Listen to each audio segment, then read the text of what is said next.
یہ کہانی ایک فکشنل کریکٹر پپو کی ہے۔ پپو بیچارہ قسمت کا مارا، پڑھائی میں تھا وہ بالکل فیل۔ ماں تھی اس سے آوازار اور بیوی دیتی تھی اس کو تعنے۔ وہ بیچارہ تھا اپنی زندگی سے بہت پریشان۔ پھر اس کو خیال آیا، کیا میری زندگی ایسے ہی رہے گی؟ اس نے سوچا، کیا میں ایسے ہی رہوں گا یا اپنا بزنس سٹارٹ کروں اور اپنا نام پیدا کروں؟ خیر، یہ سپنا تو اس کا بچپن کا تھا اور اس نے سوچا کہ کیوں نہ میں اپنے ٹیکسٹائل اور گارمنٹس کے بزنس کو سٹارٹ کروں۔ اب پریشانی یہ تھی کہ بزنس تو سٹارٹ کر لے پپو، لیکن چلائے کیسے؟ یعنی کہ اس کی مارکیٹنگ کیسے کرے؟ تو بہت سوچ میں رہا، اس کو آئیڈیا آیا کہ کیوں نہ گارمنٹس کا بزنس سٹارٹ کرے۔ تو سب سے پہلے گارمنٹس کے بزنس کو سٹارٹ کرنے کے لیے کچھ فیکٹرز دھیان میں رکھے، جو کہ کچھ اس طرح ہیں: اس کی پروڈکٹ، اس کے پرائس کیا ہوگا، وہ پروموشن کیسے کرے گا، پلیسمنٹ کیسے کرے گا۔ یہ سارے جو فیکٹرز یا بزنس کے جو ایکشن ہیں جو وہ کرے گا، اس کو کہتے ہیں مارکیٹنگ مکس۔ پپو نے سب سے پہلے سوچا کہ اس کا نیچر آف پروڈکٹ کیا ہے، مطلب کہ کیا وہ یہ گارمنٹس دوسرے پروڈیوسرز کو سپلائی کرے گا یا خود بیچے گا، ڈیزائن کیسا ہوگا، سمپل یا فیشنیبل، کیسے پیک کرے گا، ٹارگیٹ آڈینس بھی ڈیسائیڈ کرنی پڑے گی، کوانٹٹی بھی ڈیسائیڈ کرے گا، اور ساتھ ہی اس کا ایک کمپیٹیٹر بھی ہے جس کا نام ہے بنٹی۔ اب وہ کمپیریزن کرے گا اپنے پروڈکٹ کا بنٹی کے پروڈکٹ کے ساتھ، تاکہ وہ یہ دیکھ سکے کہ اس کا پروڈکٹ صحیح طریقے سے مقابلہ بھی کر سکے گا یا نہیں۔ پھر یہ ساری چیزیں جب اس کے دماغ میں آئیں تو پپو نے سوچا، کیوں نہ میں ان ساری چیزوں کو مد نظر رکھتے ہوئے ایک پلان جنریٹ کروں جس سے وہ اپنے پروڈکٹ کو ڈیولپ کرے۔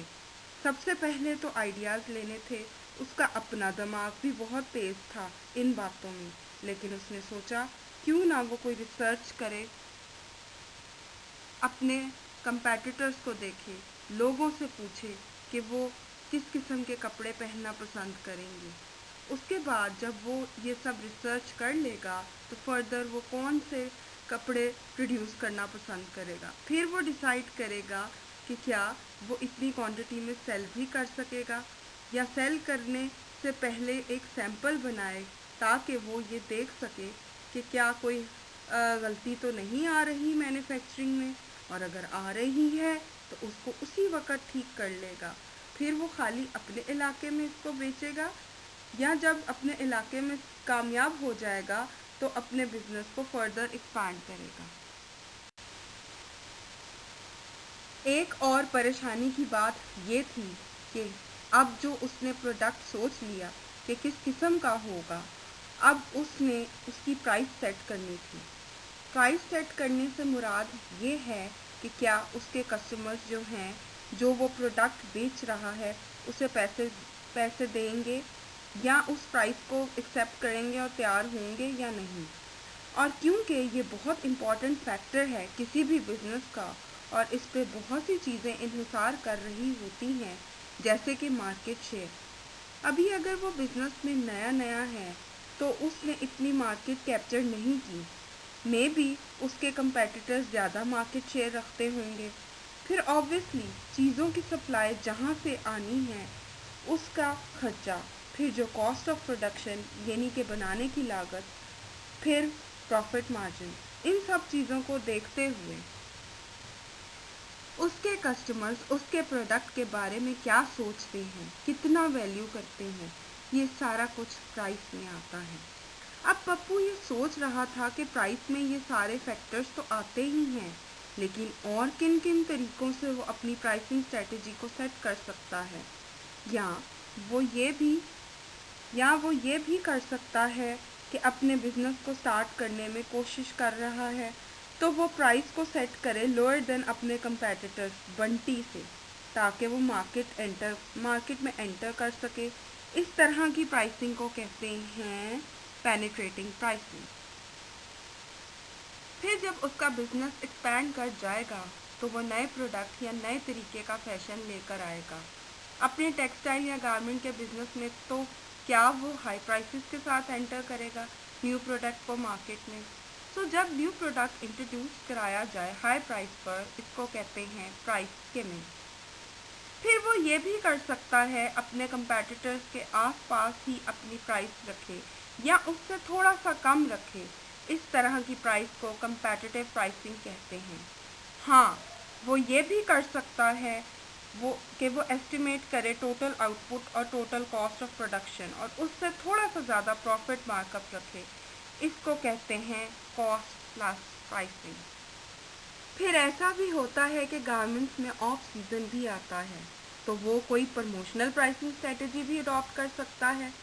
यानी कि वो अपने प्रोडक्ट्स को कम प्राइस पर सेल करेगा लेकिन शॉर्ट पीरियड ऑफ टाइम के लिए, या वो अपने कस्टमर्स के दिमाग में अपने ब्रांड की वैल्यू बढ़ा देगा और प्राइस सेट करेगा to match the consumer expectation and perception of the product. इसको कहते हैं साइकोलॉजिकल प्राइसिंग। तो ये सारी की सारी प्राइसिंग वो एकदम से नहीं करेगा। जिस तरह की सिचुएशन होगी उसके बिजनेस में, तो पप्पू उस तरह की प्राइसिंग स्ट्रेटजी को अडॉप्ट करेगा। फिर पप्पू ने ये सोचा कि मैंने प्रोडक्ट भी सोच लिया है, मैंने चलो अपने प्रोडक्ट की प्राइस भी सेट कर ली है, अब मैं किस तरह से मार्केट में लोगों को अवेयरनेस दूंगा। तो पप्पू को अपनी दादी की एक बात याद आई। उसकी दादी ये कहा करती थी कि जो दिखता है वो बिकता है। तो पप्पू ने सोचा, क्या मैं अपने प्रोडक्ट्स को किस तरह प्रमोट करूं। उसके दिमाग में दो तरीके आए। उसने कहा, हाँ मुझे याद है, एक दफ़ा मैं अपनी कज़न के साथ मॉल में गया था, तो वहाँ मैंने बहुत सारी एडवर्टाइजमेंट्स देखी थी और साथ में एक खूबसूरत सी लड़की ने मुझे एक चॉकलेट फ्री दी थी और मुझे बहुत खुशी हुई थी। लेकिन पता चला कि वो अपने प्रोडक्ट की सेल्स प्रमोशन कर रही थी। तो पप्पू को ख्याल आया, क्यों ना मैं भी इसी तरह अपने प्रोडक्ट को एडवर्टाइज भी करूं और सेल्स प्रमोशन भी करूं। पप्पू को ये भी याद था कि मॉल में उसके साथ एक वाकया पेश आया था। वो अपनी कज़न के साथ घूम रहा था, तो एक अंकल जो ज्वेलरी सेल कर रहे थे, उन्होंने ये सोच लिया कि वो लड़की जो पप्पू के साथ है वो उसकी बीवी या गर्लफ्रेंड है। तो उसने ये कहा कि आप ये ज्वेलरी का सेट मुझसे ख़रीद लें, ये आपकी ज़रूरत है, आप लाजमी ले लें अपनी घरवाली को या गर्लफ्रेंड को देने के लिए। तो वो अंकल उसे परसुएड कर रहे थे कि ये प्रोडक्ट तुम्हारे लिए बहुत ज़रूरी है और ये प्रोडक्ट जब तुम अपनी गर्लफ्रेंड या बीवी को दोगे तो वो खुश हो जाएगी। जिस पर पप्पू ने अंकल को बताया कि वो उसकी सिर्फ कज़न है और बहन है, बट उसने उससे ये चीज़ सीखी है कि हाँ, एडवर्टीज़मेंट दो तरह की होती है, एक इंफॉर्मेटिव और दूसरी परसुएसिव। इंफॉर्मेटिव वो होती है जिसमें आपको प्रोडक्ट की इंफॉर्मेशन दी जाए और कहा जाए कि कहाँ से मिलेगा। परसुएसिव ये होती है कि आपको परसुएड किया जाए कि आपको ये प्रोडक्ट लाजमन चाहिए। तो पप्पू ने सोचा कि वो अपनी एडवर्टीज़मेंट से फ़र्क मेथड्स यानी कि इस्तेमाल करेगा एडवर्टीज़मेंट के लिए, जैसे कि न्यूज़पेपर, टीवी, रेडियो, इंटरनेट और इसके अलावा भी बहुत से मेथड्स हैं। तो पप्पू ने सोचा वो भी अपने प्रोडक्ट की एडवर्टीज़मेंट करेगा। लेकिन यहाँ पर पप्पू के लिए सोचने की एक और बात ये है कि उसके पास एडवर्टीज़मेंट का बजट है भी कि नहीं। क्या वो इतने पैसे अफोर्ड कर सकेगा प्रोडक्ट की एडवर्टीज़मेंट के लिए, और कौन से ऐसे लोग हैं जो कि उसकी टारगेट ऑडियंस या टारगेट मार्केट। जब वो अपनी टारगेट मार्केट और टारगेट ऑडियंस को डिसाइड कर लेगा, उसके बाद सबसे पहले पप्पू को चाहिए कि वो अपने ऑब्जेक्टिव्स को सेट करे। वो ये एडवर्टीज़मेंट क्यों करना चाह रहा है, फिर अपने बजट डिसाइड करेगा एडवर्टीज़मेंट के लिए, फिर एक कैंपेन बनाएगा एडवर्टीज़मेंट के लिए, फिर मीडिया सेलेक्ट करेगा जिसकी हमने पहले भी बात की है, टीवी, रेडियो, न्यूज़पेपर, इंटरनेट वगैरह। उसके अलावा वो एवेल्यूएट करेगा कि आखिर मैंने ये एडवर्टीज़मेंट क्यों की है, सेल्स बढ़ाने के लिए की है। जो वो कोशिश कर रहा था अपनी सेल्स बढ़ाने के लिए, क्या वो कामयाब भी हुआ है इसमें कि नहीं। फिर जाहिर सी बात है कि जिस तरह से उस खूबसूरत लड़की ने पप्पू को चॉकलेट दी थी, उसी तरह वो भी सेल्स प्रमोशन कर सकता है। उसके बहुत से तरीके हैं। पप्पू ने सोचा उन मेथड्स के बारे में, जैसे कि गिफ्ट का तो उसको पता, फ्री सैंपल का तो उसको पता ही था। फिर वो गिफ्ट दे सकता है, प्राइस रिड्यूस कर सकता है, by one get by one और गेट वन फ्री की ऑफर भी दे सकता है। तो इस तरह से वो सेल्स प्रमोशन कर सकता है। तो उसने ये सब किया और जो ही उसने अपनी एडवर्टाइजमेंट करना शुरू की अपने बिजनेस के बारे में, तो उसको काफ़ी अच्छे रिजल्ट मिले। देखते ही देखते पप्पू का बिजनेस अपनी लोकेलिटी में बहुत फेमस हो गया। अब पप्पू ये सोच रहा था कि वो खुद ही अपना प्रोडक्ट बेच रहा है और खुद ही प्रोड्यूस कर रहा है। क्या ऐसा नहीं हो सकता कि वो अपने बिजनेस को एक्सपैंड करे? अब वो यही सोच रहा था, तो बैठे बैठे, क्योंकि वो ऋतिक रोशन का बहुत बड़ा फ़ैन था, उसके दिमाग में गाना आया, इधर चला मैं उधर चला। तो उसने सोचा कि क्यों ना वो अपनी लास्ट मार्केटिंग मिक्स यानी के प्लेसमेंट पर भी काम करे। अब उसने सोचा कि वो किस तरह से अपने प्रोडक्ट को कंज्यूमर्स तक बेच सकता है। सबसे पहले तो उसने सोचा कि एक डिस्ट्रीब्यूशन चैनल तो वो फॉलो कर ही रहा है, यानी मैं प्रोड्यूसर हूँ और कस्टमर को खुद ही बेच रहा हूँ। फिर उसने सोचा और कौन से तरीके हो सकते हैं अगर मैं अपने बिजनेस को और सेल्स को और ज़्यादा इंक्रीज करना चाहूँ। उसने 3 और डिस्ट्रीब्यूशन चैनल सोचे।